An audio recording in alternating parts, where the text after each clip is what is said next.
Well, my role is Assistant Vice President for Learning Design. So we really have a couple different functions. Probably the most important one that we have is we design the courses that are in D2L. And then we also maintain the courses that are in D2L. So when they need updating, textbook updates, things of that nature, we take care of that. That's what this department does. We have an analytics team that reviews how the courses are functioning, how the students are performing, what are the things that they're liking about the courses, what are the things they're not using in the courses, so to help us know what to update when it's time to update the courses. Another part of what I do is I'm responsible for the learning management system. I don't do the technical aspect of it. We have currently Jamie Verge is responsible for the technical aspect along with UTS. So how did we get this? Well, Learning Studio was, they were phasing it out. Pearson, the company, was getting rid of it. So we weren't going to be able to use it any longer. So we had to come up with a new system. So there was a committee. I wasn't responsible for the committee. Jeff Borden was at the time. I was a member of the committee. And he was responsible for gathering faculty and staff and administrators together to review the top LMSs that were available at the time. And we narrowed that choice down to two. It was between D2L and, oh my gosh, I just lost Canvas. Like, I lost the name. D2L and Canvas. And we ran a pilot. We had some faculty volunteer to create their courses, in either one of those two LMSs. We ran a pilot with students. And then we did weekly touches with students to see how it was going with faculty. We had the students do a survey at the end, and then the faculty presented that information to the entire faculty. And then from that, a decision was made, and that's how D2L came to be. Okay. Recently, from the company D2L, they updated their user interface. So really, it's the way it looks.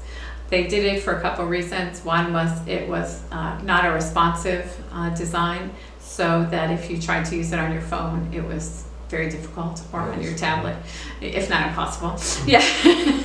And now it responds beautifully, and students can do their work where it's comfortable for them. They can do it on their laptop, desktop, phone, any place they want, and it works beautifully.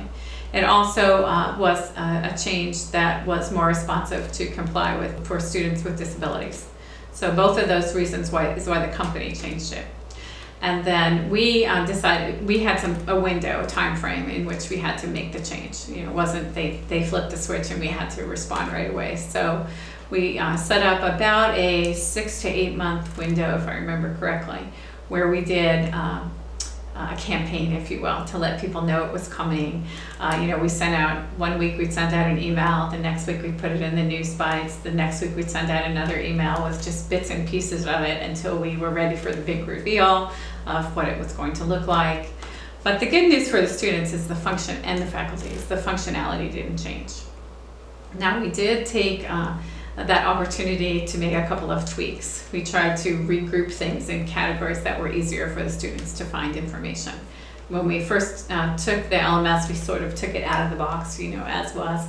And then over the years of using it, we made a few little tweaks of where things were located, but the functionality never changed with Daylight, just the look and feel. We try to keep up with that, and one of the issues that we're actually now working on is announcements used to be in a more prominent place than they currently are, so students are missing the announcements.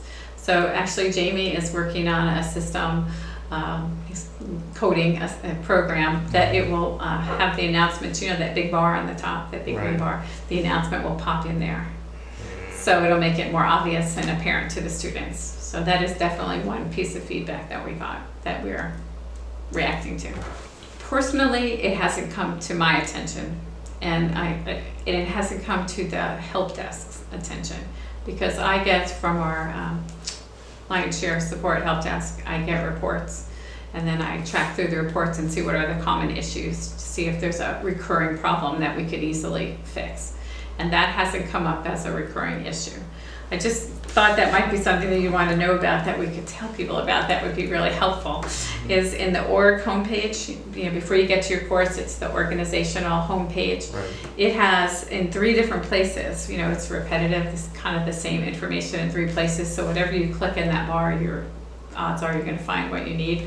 And so I'll just guides. If you click on the word guides, you have student videos from the company. There's an actual guide that they can print or read, and then there's a frequently asked questions, so some of the common issues that come up over and over, so that's available to students. If you clicked on the getting started, there's an actual video where it goes through, it has somebody teaching you how to function within the course. It's called Introduction to Courses. Again, the frequently asked questions, and then some tutorial videos there. And then if you click on the help desk, again, you have that video, the intro to courses, the help, any help guides, and then help videos. So we've tried to put, the information, like if you weren't sure which to click on, I think there's only, if I remember, 5 or 6 icons in that bar. 3 of them are going to help you to navigate within the course. Well, we do have our Lionshare help desk, and they are totally versed in the functioning of the platform. So instead of struggling, just click on the help desk or call them, and they can help you instantly because they know the platform very, very well. And so that would be if it's just instead of taking all that time and frustrating yourself, call the help desk. It's 24/7. They're available all the time, and they can. If you say, I don't know where to find blank, they're going to be able to help you to do that. Okay. So thank you very much. Oh, you're welcome.